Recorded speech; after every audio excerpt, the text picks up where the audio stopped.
Hey everyone, and welcome back to another episode of X Marathon, where we are covering the X-Men movies. And today we are going to be covering the last of the live-action X-Men movies, or at least X-Men with the team films, at least in the Fox era for now, with Dark Phoenix. Now, I'm gonna make a clear distinction. I know this film was renamed X-Men Dark Phoenix, but for sake of making the thumbnails look a little different, calling it Dark Phoenix. Well, yeah, I mean, that's the name of the movie. Also, hi, I'm Emily. I'm here. Jump scare. Mm-hmm. Yep. And yeah, Emily's been hyping this one up for a while. Yes. So to tell you, dear viewers, a little story. I was not huge on Dark Phoenix when it first came out back in 2019 when I saw it in the theaters. And then maybe 2 weeks ago, I think it was, I was hanging out with some of my friends and I got really drunk. I was pretty drunk. Mm-hmm. And I was thinking about it because I had just recorded one of the other X Marathon videos of Max over here. Mm-hmm. And I was thinking about it and I was like, I actually think I really like that movie and a lot of the things that it does. And so, in a drunken stupor, I texted Max, and Max, please feel free to show the Discord DM. Oh, you bet I will.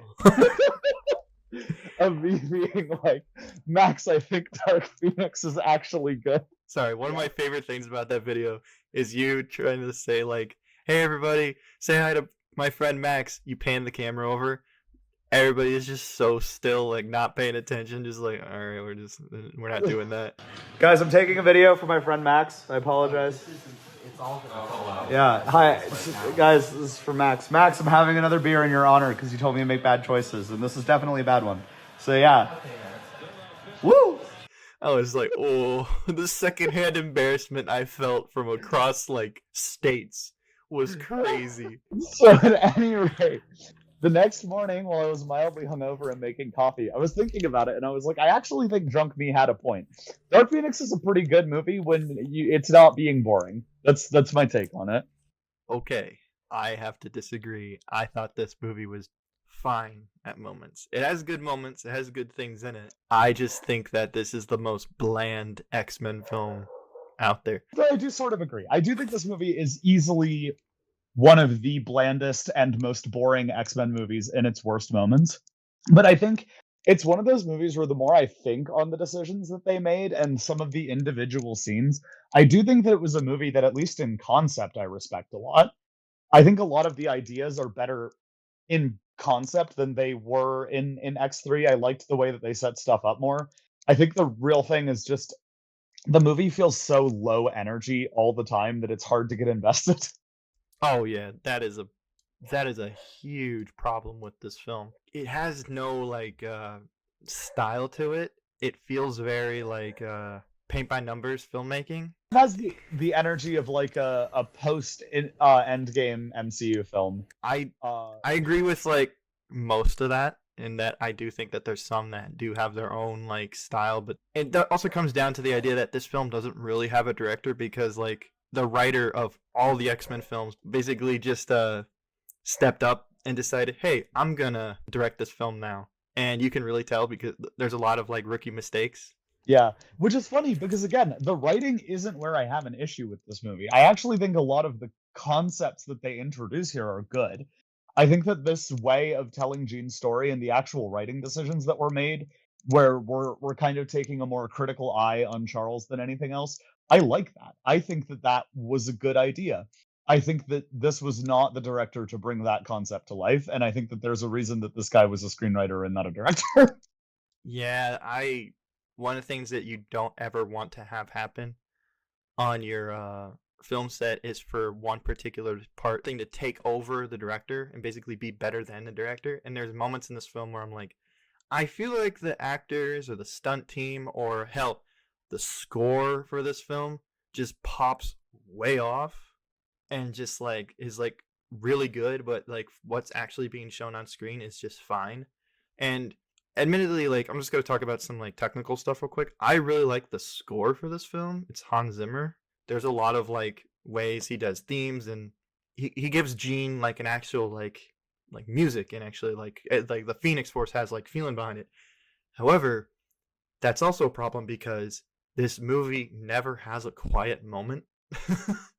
Yeah, that's kind of true of a lot of Hans Zimmer scored movies, but it works better in like a Christopher Nolan film than it does here. Or a Denis Villeneuve film, or like hell, like Yeah. I think a lot of his music is really good, and this music is no exception. I think the actual soundtrack, which I actually did go out and like listen to after I watched the film, I was like, this is really good.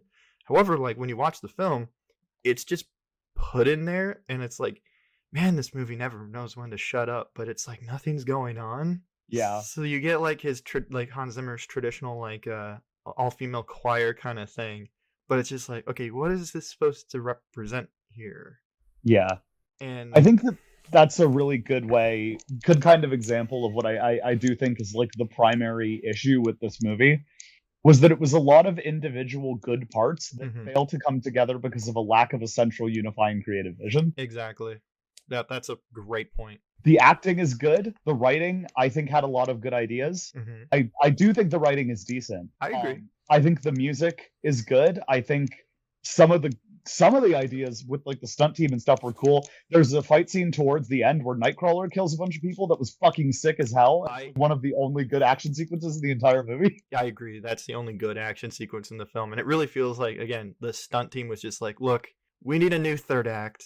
Can you guys just come in and just do whatever you want? Just have fun with Yeah. this. This is what the scene needs. We need to get from point A to point B. And honestly, like what they do with some of the characters is pretty fun in that scene. Like it's cool to see Magneto use like cuff fu, like using Yeah.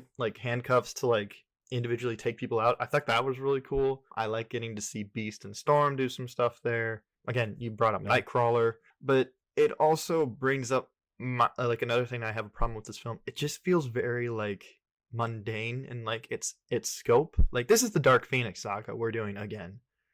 Yeah. And that story is massive, galaxy spanning. Also, it was built up to, and there was a lot of things behind that, and like we get aliens involved in that story.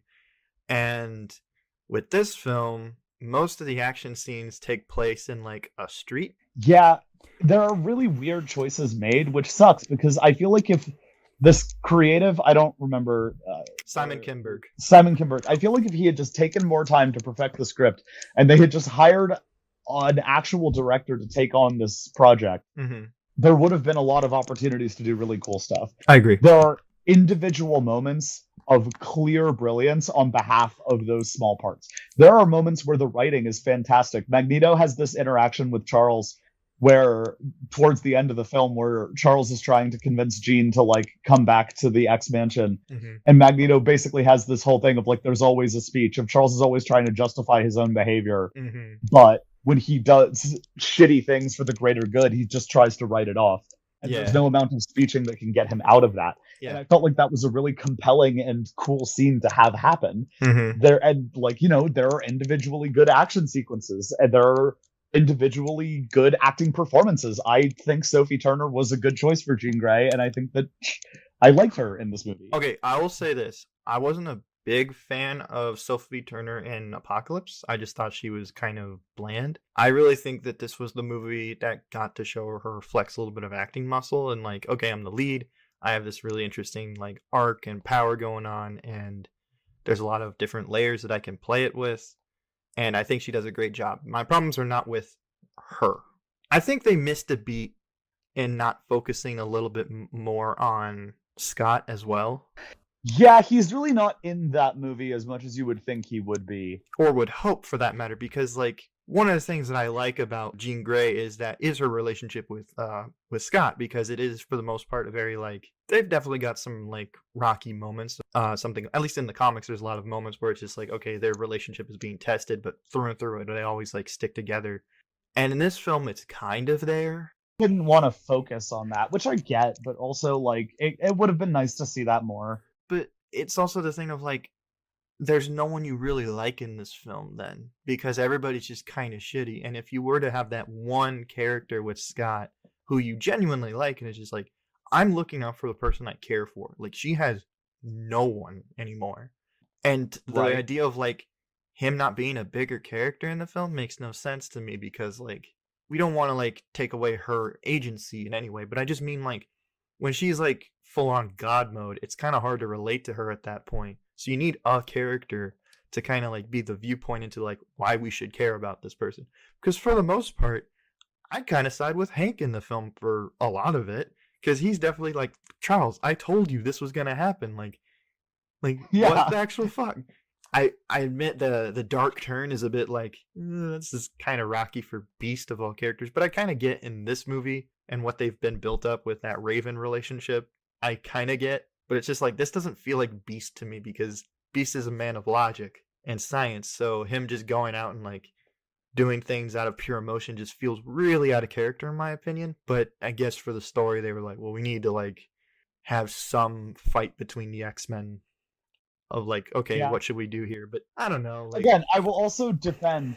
I do think that in concept there is something very interesting that you can do with Charles's selfishness and constant attempts at like greater good, sort of fallacious logic, pushing Beast to act more and more emotionally because he doesn't feel like Charles is listening to him. There was something there. Like there is an angle you can take with that where it would have worked. I just don't feel like it's explored enough in the film to really get there. I agree. Oh, you know another thing that I think would have really helped this film out? What's that? Give them the costumes at the end of X-Men Apocalypse that you promised. Oh yeah. Like the costumes in this film, they're like, okay, hey guys, we got color in the costume. They're all uniformed black and yellow X-Men costumes. And I'm like, well, I mean, sure, they're not the black leather, but these are kind of lame too because they are just like sweater vests. Kind of, Right. they don't look cool. They just feel like locker room jackets. And I'm like, well, I mean, we want costumes that have color in them, but like, not this. This is nothing. This isn't giving us anything. Like, Right. give us at least give us like the colorful costumes at the end of that movie, because then it would give this film some kind of like identity. Give the film something that is interesting to look at. Hell, I think the worst offender in this film is Magneto. Like, Yeah. I like he looks terrible in this film. Like I like that they give him the helmet back from First Class, but even that thing is like all black. He's wearing like a long black trench coat. Magneto was like the only character throughout all of these Fox films that actually had some kind of personality with what he wore. Like in Days of Future Past, he had that like bulletproof armor looking thing, like vest, and then he had like the cape and the helmet, and it was still color coded to what you would imagine, what you think of Magneto. In the original films, he kind of had the same look, but in this, he just looks like, I'm just gonna slap this together and go out. It felt lazy. That's the biggest part of this film. It was just like, man, you guys just didn't even try. Yeah. And again, I think that comes down to the fact that there wasn't a centrally, massive creative vision that was driving this movie. And I feel like if that had been there, if there had been someone who was able to sort of take this movie and give it more of a direction and meaningful, I hate saying the same word again, but like a meaningful vision, I think this movie could have been really good. And I think it's just the lack of effort in certain areas, the fact that there are individual good moments, but they fail to be cohesive. I think it all kind of comes down to that. Yeah, there's just a lot of little things in this film where I'm like, wow, it just wasn't a really fun watch. Like there's some good moments in this film. Things that I like getting to see the X-Men be celebrities in the 90s, because if you really think about it, it makes a lot of sense for our world too, because like that's when we got the original 90s television show, and that's when the X-Men were at pretty much their peak. That was like peak X-Men time, if you really think about it. Right. So it makes sense why they're like big celebrities at this point, and I think that's a really cool idea that I wish would have been explored more. But like once the whole gene thing happens, immediately we're already back to people hate mutants. And I'm like, well, I guess that makes sense in like the real world sense of things, but I would have liked to have seen more of that. But right. Again, it's just like really cool ideas of like hell, the president has an X phone. Like that is straight up 1960s Batman type shit. Like that's pretty cool. Like I think that's pretty interesting, but they don't really go into it, and it's just like, okay, we're just focusing on the Dark Phoenix stuff. And I kind of want to get your opinion on this too, because I have a very like mixed feeling on like, I think it's really cool that this was the film where like, okay, we're going to introduce aliens into the franchise. I'm like, sweet. We're going to get to see the Shi'ar. We're going to get to see all the Brood, maybe. We're going to get to see a lot of really cool characters. What are the aliens in this film? I don't know. Yeah, they're kind of in a weird spot. It's weird having to adapt Dark Phoenix, right? Because the thing with Dark Phoenix as a comic is that there is so much shit that happens in it that Uh-huh. there is no way to concisely adapt it. And I mean, I will always argue that basically the best adaptation of the original Dark Phoenix comic is the original 90s cartoon, Of course. uh, which Because has a bunch of episodes dedicated to it because they actually take the time out to do the full thing. yep. It's a lot like my opinion on the Scott Pilgrim movie, right? Where it's like, I wish that they could have included everything from the comic because it would have made it better. Mhm. However, it's just not practical in a 90-minute to like 2.5 hour movie Oh yeah. to adapt everything that would have kept the story completely intact. I Mhm. understand sacrifices had to be made. It is weird that they introduce the aliens and do all of nothing with them. They don't contribute a lot. You don't even really get their name. Like you don't know Yeah. what they are. Like Jessica Chastain, like her character's name gets mentioned once, Right. and you're like, "Who's this girl?" I'm like, okay, albino chick. Who is she supposed to be? Why did they want this power? And it just feels like, oh, we have aliens in this movie, and like they don't make a big deal about it at all, at all. Yeah. Like, It's a lot like Mystique dying, where it's just like a Yep. thing that sort of happens, mhm. where it's like, oh, okay, Well, this movie's not about her, and she doesn't contribute to the plot in like a real way, but sure. my God, did she just give up? Like, Well, okay, I'm pretty sure Jennifer Lawrence has openly admitted that she did not want to be on that set. Like, she was not. yeah, she was done. Like, I think she was burned off by like the treatment that she was getting with all like the Bryan Singer stuff because I believe like in X-Men Apocalypse there was a lot of weird behind the set stuff, and weirdly enough, like Simon Kubrick had to step in and help direct that film. So that's why I believe they gave him this film because they're like, look, you had to fix that other film, and like so her like they think she was this film really feels like, all right, I'm under contract, I gotta get this done, kill me off. Then like even down to like her makeup, Yeah. it's just bland. It's not as intricate as the other ones that even that she did. Again, it's interesting that this is the story where they chose to end her off because Yeah. there are a number of X-Men films that I would argue are in substantive ways about Mystique, Mhm. right? Like specifically, I'll point to X-Men 3 and then Days of Future Past have substantial plot elements related to her. And then she doesn't do much in Apocalypse, if I remember correctly. Not much. I mean, she's there, but like she's kind of treated as this hero. But even then, like I honestly think that was the case because oh shit, Hunger Games was really big, Yeah. and God know, oh god, what else was she doing at the time of this? Like American Was this? Hustle, Silver I was gonna Linings say, Playbook. I was going to reference Silver Linings. I think this was around that same time. This was Jennifer Lawrence way was after too that. big of a But, talent oh to yeah, not use at the time. which I mean, from a marketing point of view, that is a good audience to get. But man, like after this film, you didn't see her in much stuff. Yeah. I think this film, like this franchise, really burned her out on like wanting to do like films for a while, and like I think she came back with that one like romantic comedy recently, which apparently is really good. So good for her. Oh yeah, I saw that. I enjoyed it. All right, yeah. Yeah. When did this movie come out? Was it 2019? 2019, same year as Endgame, which not to compare films, but like seeing the culmination of that series of like, or that at least that phase of Marvel versus the culmination of like 20 years worth of X-Men stuff. Right. Yeah, like people were like, why would I bother going seeing this film that doesn't even try, or at least like Endgame? Like, I love the film. I mean, it's not like a masterpiece in that like there's clear plot holes in it, but I think it is a very fun, tight enough script that you can at least enjoy like and feel fulfilled at the end of that film. Whereas this film, they have a lot of weird like stuff being left unopened, where it's like at the end of the film you see the phoenix go across the sky. I'm like, why put that in there? You know that you're not going to get a sequel to this film. Why is that there? Right. Like, it's okay to just say we're done. And like I think there's some elements of like seeing Charles like, leave the school and like give it to and name it the Jean Grey School for the Gifted and leave it up to Hank.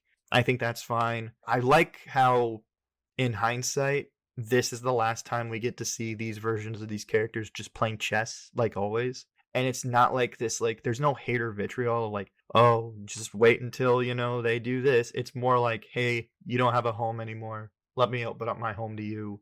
I think that's a great way to like end off those characters. And it was just like a simple thing, like just two actors who played these characters for a very good portion of their lives. Yeah. getting to say goodbye. Like, I think that was really cool. Yeah, and again, I have openly said in these reviews, I think the McAvoy and Fassbender versions of Charles and Xavier are just brilliant.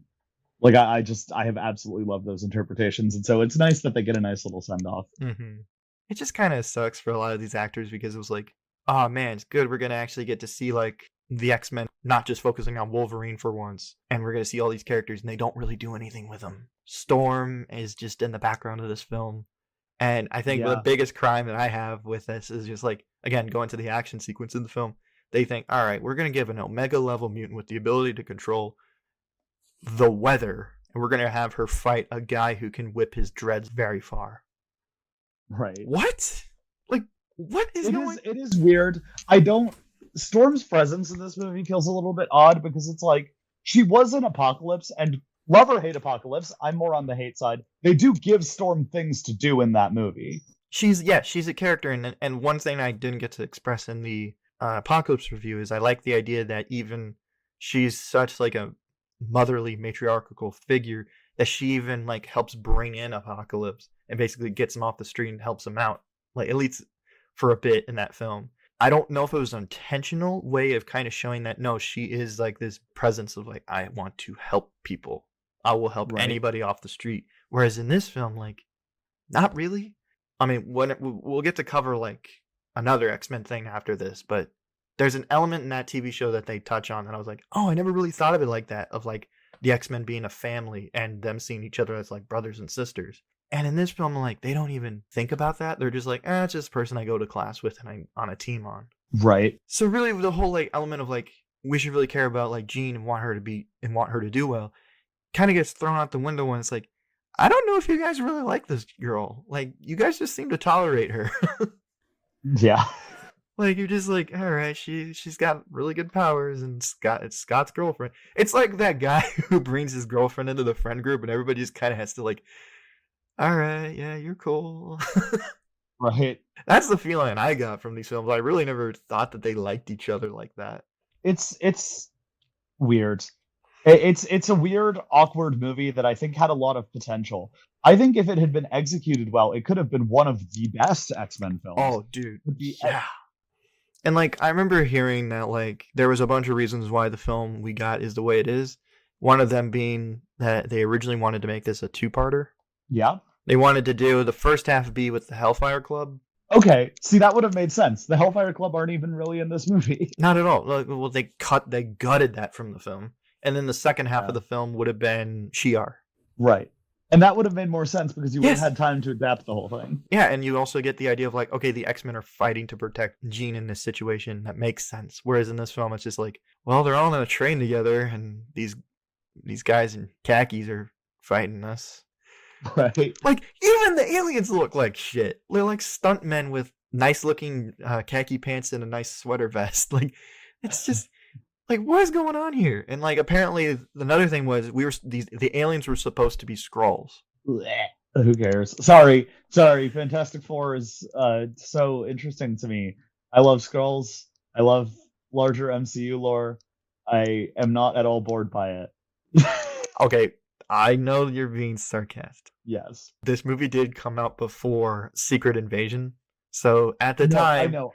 Skrulls were like a really cool thing. Like, oh, cool, they're gonna adapt Skrulls. And yes, the issue is even in the comics, I'm not huge on Skrulls. I just don't find them that interesting. They have one cool arc. That's it. All I'm saying is, I'm gonna be real. In the grand scheme of things, I'm kind of okay with the fact that they didn't bring Skrulls into this. I think it's fine. It would just been something, though. Yeah, I feel like it would have just overcrowded the movie more with ideas that don't get fully developed on, though. Well, I guess, but like, I don't know, like, at least I would have remembered them. In this, I'm like, okay, they're there. Yeah. And I think the other reason, like, the film was also supposed to have a big epic finale that would involve, like, spaceships and, like, them above the atmosphere and the Phoenix taking them all out. But then they were like, shit, Captain Marvel's doing that. We can't do that. I mean, I still don't hate the finale as is. Mm-hmm. Again, there are elements of this film I like, and I do think that the sort of last portion of it that takes place on the train is really cool. Mm-hmm. And I actually think that I prefer seeing that to like a super CGI laser fest because that's just never been something that super interests me I in agree. But at least I these think what kinds of they films. meant is that they were going to have that train fight, and then whereas at the end of this film it's just like her flat palming people, like, and them Right. disintegrating. I think they were going to do more with that. Again, it would have been something. I know it would have been a Yeah. lot, but it would have been something. I'd rather have something rather than nothing. Again, I feel like all of this could have been solved by making two films or making this film be more cohesive. Mm-hmm. But as it stands, we just have a movie that feels in a lot of ways incomplete. Mm-hmm. It feels like they didn't finish making the film. And again, I like a lot of what's here. I just wish that they had done more with it. And I'm gonna be real with you. I'm gonna keep it 100% honest. I am still thinking that what we have here is probably better than whatever the MCU is gonna do with the Dark Phoenix saga. Like I do not trust the current MCU creative direction with how they would handle Dark Phoenix. All right, well, that's interesting because the next video we are going to cover is what the MCU is doing with X-Men. Yes. So next week, tune in for us to talk about this. Or in a couple days, I think. So yeah, don't have to wait that long. That's all I really got to say about Dark Phoenix. Just kind of what a really lame way to end off the X-Men films. Yeah. It was a movie that had the potential to be an explosive finale that finally adapted a really good arc of the comics in a better way than X3 did it. Mm-hmm. And the X-Men films went out in a blaze of mediocrity. Mm-hmm. Less of a blaze, more of like a sort of half-hearted campfire. Yeah. I don't think this is the worst X-Men film. I still think it's going to be X3.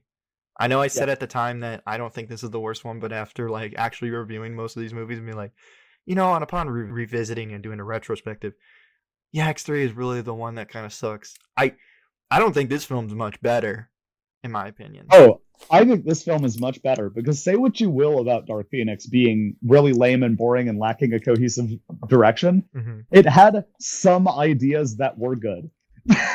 I dislike 95% of what was happening in X3.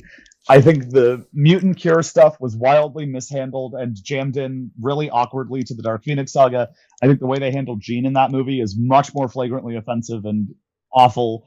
I think it commits so many more like sins of narrative that just make it so much more difficult for me to like it. Whereas with Dark Phoenix, I could at least look at it and say, well, there's a good skeleton here. There are good ideas present here. It's just that none of them come to fruition. I agree. I agree with that. Like, I think at the end of the day, The Last Stand is going to be like the worst one.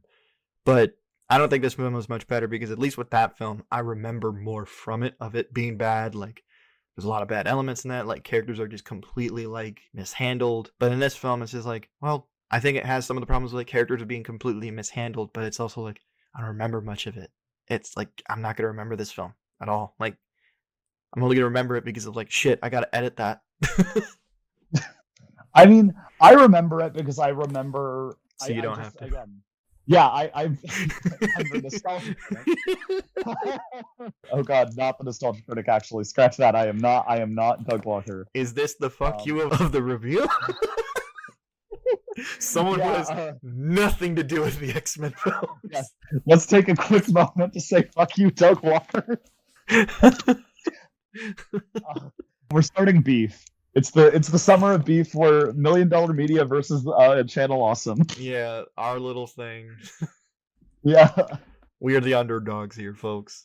Thank you for listening to this review. If you like what we had to say, hit that like button. Just because we're done with the mainline X-Men films doesn't mean we're done with X-Marathon. We still got a ton of X-Men content to come out in the next couple of weeks. We're going to be covering X-Men 97, so stay tuned for that. We have a whole bunch of cool shows on our Patreon, like $1 Million Media After Dark, and unedited episodes of this show where you can hear the cut where I keep sneezing. Yep. Any of that content interests you? We always appreciate support on our Patreon, and if you subscribe to our Patreon, I'll send you an email. I'll be like, thanks. I will. You can hold me to that. I will personally email anyone who subscribes to our Patreon. All right, you heard it here, folks. Yep, that's all we got to say. Bye.